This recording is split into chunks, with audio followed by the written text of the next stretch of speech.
Students, welcome to my channel. This is Roshan sir Max. चलिए my dear students, एक नए video के साथ हम शुरुआत करते हैं और बहुत ही इंपॉर्टेंट वीडियो है सभी स्टूडेंट्स के लिए। और इस वीडियो को एंड तक देखिए ताकि कुछ आपका मोटिवेट हो जाए। मोटिवेशनल स्पीच नहीं है ये, एक आपको कुछ लर्निंग करने के लिए एक स्पीच है। इस वीडियो को आगे बढ़ाने से पहले आप सभी से निवेदन है कि अगर आप इस चैनल को पहली बार देख रहे हो तो इस चैनल को सब्सक्राइब कर लीजिए और वीडियो को लाइक और शेयर भी कर दीजिए और साथ ही बेल आइकन को भी प्रेस कीजिए ताकि एजुकेशन से रिलेटेड हर वीडियो तुरंत आप तक मिलता रहे। माय डियर स्टूडेंट्स, अब मिलेंगे हमको फुल मार्क्स। अब देखिए, फुल मार्क्स हर स्टूडेंट चाहता है कि हमको फुल मार्क्स मिले। कोई भी स्टूडेंट ये नहीं चाहता कि 90% मार्क्स हमको मिले, चाहे वो स्टूडेंट्स वीक क्यों ना हो और वो स्टूडेंट्स वीक और वो स्टूडेंट अगर एवरेज है, अगर वो स्टूडेंट टॉप है, ये तीनों भी टॉपर है, ये तीनों भी यही चाहते हैं कि हमको 90% से ज्यादा मार्क्स आए। तो सवाल यहां पर यह बनता है कि ठीक है, ये 90% मार्क्स के लिए आपकी स्ट्रैटेजी क्या है? क्या स्ट्रैटेजी है आपकी? क्या ऐसे ही 90% आपको मार्क्स मिलेंगे? क्या आप सोच रहे हैं कि हम जितना पढ़ रहे हैं उसने ही हम सेटिस्फाई रहेंगे तो 90% मार्क्स मिलेंगे? बिल्कुल नहीं। 90% मार्क्स के लिए आपको 90% पढ़ना भी पड़ेगा, 90% अपना टाइम भी देना पड़ेगा, 90% के लिए अपना वक्त ज्यादा से ज्यादा एजुकेशन में लगाना पड़ेगा, पढ़ाई में आपको लगाना पड़ेगा। अगर आप इस बार 60% मार्क्स आपको मिले हैं, 60 को अगर आप 90 में कन्वर्ट करना चाहते हैं, तो अगर आप चाहते हैं कि अगर 4 आवर्स पढ़ रहे, इसके लिए आपको 6 to 7 आवर्स पढ़ना होगा। अगर आपको 40 मार्क्स या 50% मार्क्स आ गए हैं, 40% या 50%, अगर आप 6 आवर्स पढ़ रहे हैं तो 90% के लिए आपको 8 आवर्स पढ़ना पड़ेगा। मार्क्स ज्यादा है तो आपको टाइम भी ज्यादा देना पड़ेगा। हम सिर्फ सोच रहे हैं कि हमको 90% चाहिए, हमको 90% मार्क्स होना है, लेकिन उसके लिए हम कुछ तैयारी नहीं कर रहे हैं। उसके लिए क्या पढ़ना चाहिए वो हम नहीं देख रहे हैं। उसके लिए कौन से मटेरियल पढ़ना चाहिए, उसके लिए किस तरीके की हम स्ट्रेटजी अपनाना चाहिए, उस मार्क्स के लिए हमको कितने आवर्स पढ़ना चाहिए, ये सारा अगर प्लानिंग आपके पास नहीं है तो आप 90% रीच करना इम्पॉसिबल है। 90% नहीं, 100%, 99% भी आप ला सकते हैं। मैं कहता हूं 90% नहीं, आप उम्मीद रखिए 99% की, 99% की उम्मीद रखिए। 90% तो आपको आ जाएंगे, 99% चाहिए आपको। डिस्टिंक्शन मार्क्स चाहिए, अच्छे मार्क्स चाहिए। तो उसके लिए आपको क्या पढ़ना पड़ेगा, वो ये वीडियो तेलुगु लैंग्वेज के लिए मैं बना रहा हूं। देखिए माय डियर स्टूडेंट्स, मैथमेटिक्स तो मैंने ऑलरेडी आपको इस चैनल पे पढ़ाते ही रहता हूं और मैथमेटिक्स जनरली सभी के स्टेप्स एक जैसे होते हैं, कुछ डिफरेंसेस होते हैं लेकिन लगभग 90% सेम होते हैं। आप आसानी से कहीं से भी आप सॉल्व करते हो। और तेलुगु भी पढ़ाता हूं, आप सभी देखें, मैंने 6 to 10th सारे लेसन्स अपलोड कर दिया है। 10th क्लास के 5 लेसन्स अपलोड हुए हैं और 3 लेसन्स रिमेनिंग है। और नॉन इंटर में 4 लेसन्स अपलोड हो गए हैं या 3 लेसन्स अपलोड हो गए हैं। रिमेनिंग लेसन्स भी मैं करूंगा। तो माय डियर स्टूडेंट्स, बहुत सारे स्टूडेंट्स को तेलुगु में दिक्कत महसूस होती है। बहुत सारे स्टूडेंट्स को, ऐसे भी स्टूडेंट्स हैं कि तेलुगु आसानी से पढ़ते हैं, ऐसा नहीं कह रहा कि मैं सारे स्टूडेंट्स, बहुत सारे स्टूडेंट जो तेलुगु में बहुत सारे प्रॉब्लम का सामना कर रहे हैं, मुझको कमेंट भी कर पूछते रहते हैं, कमेंट करते रहते हैं कि सर हम विदाउट मिस्टेक्स कैसा लिखना है, तेलुगु हमको याद नहीं हो रही है, तेलुगु हम पढ़ने की कोशिश कर रहे हैं, पढ़ना नहीं आ रहा। बहुत सारे, उसके लिए एक सेपरेट वीडियो मैं बनाऊंगा, संडे बनाऊंगा उसका वीडियो। अभी तो ये वीडियो है तेलुगु के मार्क्स हमको पूरे किस तरह मिलेंगे।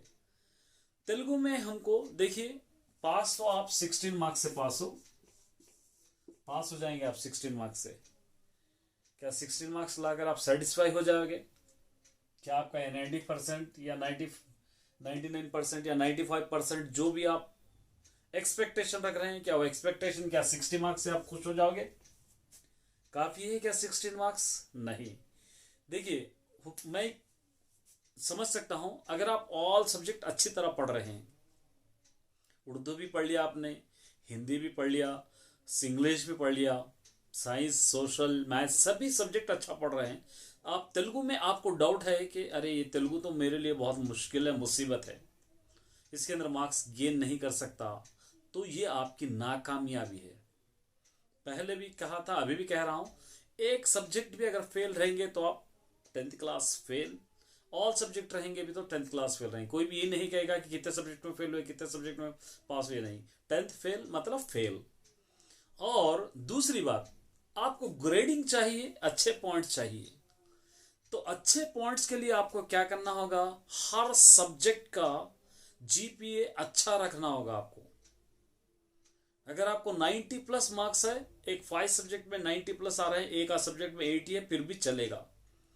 ऐसा नहीं कि 3 सब्जेक्ट में अच्छे मार्क्स है, 2 सब्जेक्ट में कम मार्क्स है, एक सब्जेक्ट में एवरेज मार्क्स है, या 4 सब्जेक्ट अच्छे हैं, 2 सब्जेक्ट में एवरेज मार्क्स है, तो आपका जीपीए वहां पर घट जाएगा, बढ़ेगा नहीं। क्योंकि जीपीए जब आपका होता है, जीपीए ग्रॉस परसेंटेज आपको निकालते हैं, पूरा 6 सब्जेक्ट को काउंट करके आपको निकालते हैं, तभी आपको 9.8, 9.8.5 वॉट एवर यू नीड वो आपको मिल जाता है।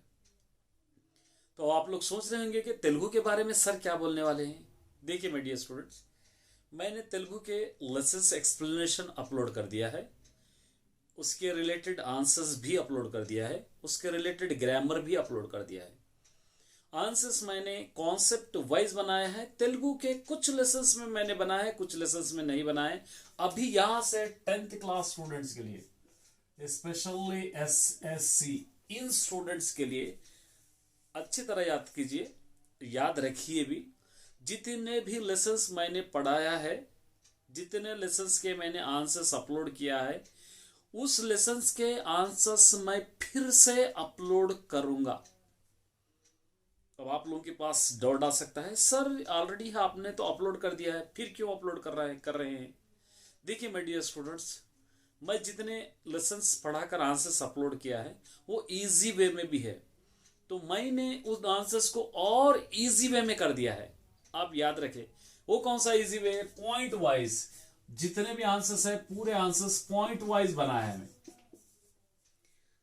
अगर आप 4 मार्क्स के लिख रहे हैं तो 4 to 5 point, 6 points, long answers लिख रहे हैं तो 10 points, point wise, point 1, point 2, point 3, point 4, इस तरह पॉइंट वाइज मैंने बनाया है ताकि आपको याद करने में आसानी हो।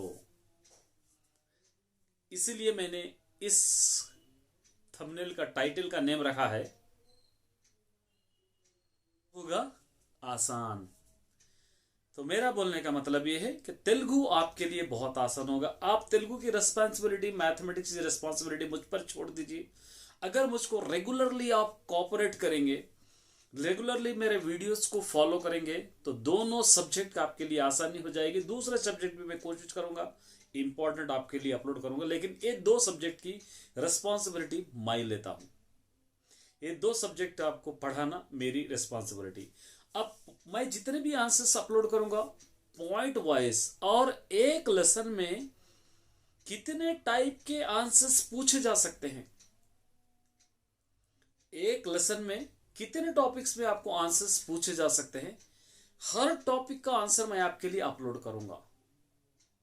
शर्त यह है कि आप हर टॉपिक में आपके लिए मैंने आंसर्स प्रिपेयर कर लिया है, वो आंसर्स मैं आपके लिए अपलोड करूंगा अगर आप मेरा साथ देते हो। कमेंट करके मुझको जरूर बतलाना कि आप क्या वो आंसर्स पढ़ना चाहोगे या नहीं, रेगुलरली यही आंसर्स कंटिन्यू करूं, यह आप पर निर्भर करता है। और एक very important point, grammar. Grammar देखिए, ग्रामर बहुत वेरी इंपॉर्टेंट है, क्योंकि 20 मार्क्स आपको ऑब्जेक्टिव में देगा और 10 मार्क्स आपको सब्जेक्टिव में देगा। पहले अननोन पैराग्राफ्स आपको आएंगे और अननोन पैराग्राफ भी मैं आपके लिए अपलोड करूंगा, क्योंकि अननोन पैराग्राफ भी मैंने प्रिपेयर कर लिया है, वो आंसर्स आपको एग्जाम में पूछे जा सकते हैं। अननोन पैराग्राफ आपको 10 मार्क्स देगा। 10 कितने मार्क्स? 10 मार्क्स का होगा।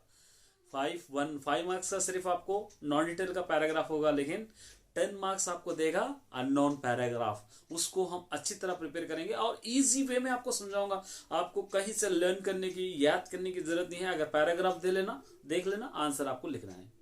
पैराग्राफ पढ़ लेना अच्छी तरह, आंसर आपको लिखना है। ये मैं ट्रिक आपको सिखलाऊंगा अगर आप इस चैनल को रेगुलर अगर फॉलो करते हो। और मेरे डियर स्टूडेंट, जो 10th क्लास के स्टूडेंट्स हैं उन स्टूडेंट के लिए, और ये पॉइंट वाइज आंसर्स में सिर्फ 10th के स्टूडेंट्स के लिए नहीं, 8, 9, 10 तीनों स्टूडेंट्स के लिए अपलोड करूंगा। अभी तो फिल वक्त के लिए 10th क्लास के स्टूडेंट्स के लिए मैं अपलोड करूंगा, क्योंकि ये लोग बोर्ड एग्जाम को जाने वाले हैं। तो फर्स्ट स्टार्टिंग 10th क्लास से करूंगा। तो आप क्या करना है, अब जब भी मैं आंसर्स फर्स्ट लेसन चल दुलारा गिन छुटा, इस लेसन के मैं आंसर्स अपलोड करूंगा। देखकर आपको खुश होना नहीं है, उन आंसर्स को एक अलग से नोटबुक बनाना है, खुद के नोट्स प्रिपेयर करना है। मैं पहले से आपको यही चीज पर फोर्स करता हूं कि खुद के नोट्स बनाइए, खुद के नोट्स बनाइए, खुद के नोट्स बनाइए। जब तक आप दूसरों के नोट्स पे डिपेंड रहेंगे, रेडीमेड मटेरियल रहेगा, वो कोई आपको फायदा होने वाला नहीं है। रेडीमेड मटेरियल, बना हुआ मटेरियल कोई फायदेमंद नहीं होगा। खुद अगर प्रिपेयर करेंगे मटेरियल, अच्छी तरह आपको याद रहेगा। तो इसलिए माय डियर स्टूडेंट्स, मैं जो भी आंसर्स अपलोड करूंगा, एक अलग से नोटबुक अपलोड करना बनाना है आपको। और ग्रामर भी साथ ही साथ में कराऊंगा। ग्रामर 8, 9, 10 सारों के लिए एक ही होगा, वो ग्रामर आपको पढ़ लेना है। ईच एंड एवरीथिंग जो आपको बोर्ड एग्जाम में आता है, उस पॉइंट ऑफ व्यू से हम चलेंगे। और इससे पहले भी कहा था, मैं दिसंबर एक ही महीना आपको मैं सब्जेक्ट पढ़ाऊंगा। जनवरी से मैं डायरेक्ट आपके लिए मॉडल पेपर्स शुरू करूंगा। और पहले लास्ट 15 ईयर्स के जो मॉडल पेपर्स है, 10 ईयर्स के, सॉरी, जो 10 ईयर्स के मॉडल पेपर्स है, वो सारे मैं आपको सॉल्व कराने की कोशिश करूंगा। और तेलुगु तो नया मॉडल पेपर है, उस पैटर्न से हम चलेंगे। और क्वेश्चन पेपर पैटर्न भी बदला है, जिसका कोई अपडेट अभी नहीं आया है। कुछ अपडेट आते ही मैं तुरंत आपको बदलाऊंगा। लेकिन अभी तो हम हमारी स्ट्रेटजी, हमारी स्टडी हम कंटिन्यू रखेंगे और हम पढ़ते ही जाएंगे, जिसके अंदर कोई स्टॉप करने का रीजन ही नहीं है। तो माय डियर स्टूडेंट्स, यही आपके लिए वीडियो था कि तेलुगु के फिर शुरुआत से मैं पॉइंट वाइज आंसर प्रिपेयर किया है ओन सेंटेंसेस में, जिसके अंदर आपको कोई कष्ट देने वाले या आपको मुश्किल देने वाले कोई आपको वर्ड नहीं मिलेंगे। इजी वे में जो स्टूडेंट समझते हैं कि हमको तेलुगु पढ़ना मुश्किल है, उन स्टूडेंट्स के लिए भी बहुत इजी वे में मैंने उस आंसर्स को प्रिपेयर किया है। और उस आंसर्स की मैं शुरुआत जल्दी ही करूँगा। और आप कमेंट करके बताना कि आप क्या उस आंसर्स को पढ़ना चाहोगे या कंटिन्यू यही आंसर्स रहना चाहिए। आप कमेंट करके बताएंगे, उसके बाद मैं आप शुरू करने की कोशिश करूँगा। चलिए मेरे डियर स्टूडेंट्स, उम्मीद करते हैं कि आपको वीडियो अच्छा लगा होगा। 90% नहीं, 99% के लिए कोशिश कीजिए। और कोशिश करने से ही हमको सफलता मिलती है, कोशिश करने से ही हमको उसका रिजल्ट भी मिलता है। हम सिर्फ बाइंड कर सोच रहे हैं मुझको 90% चाहिए, 80% चाहिए, उसके लिए हम कुछ कोशिश नहीं कर रहे, उसके लिए हम कुछ स्ट्रेटेजी नहीं बनाए, उसके लिए हम कोई टाइम टेबल प्रिपेयर नहीं करें, उसके लिए हम कोई सब्जेक्ट या कोई इंपॉर्टेंट पॉइंट नहीं पढ़ रहे। सिर्फ हमको चाहिए 90%, 95%, ये आने वाले नहीं है, उतना आसानी से नहीं होगा। तो उसके लिए कुछ मेहनत आपको करना पड़ेगा, कुछ मेहनत मैं भी करूँगा, दोनों मिलकर उस मार्क्स को हम रीच करेंगे। उम्मीद करता हूँ कि आपको वीडियो अच्छा लगा होगा। अच्छा लगा हो तो लाइक और शेयर कर देना। All the best.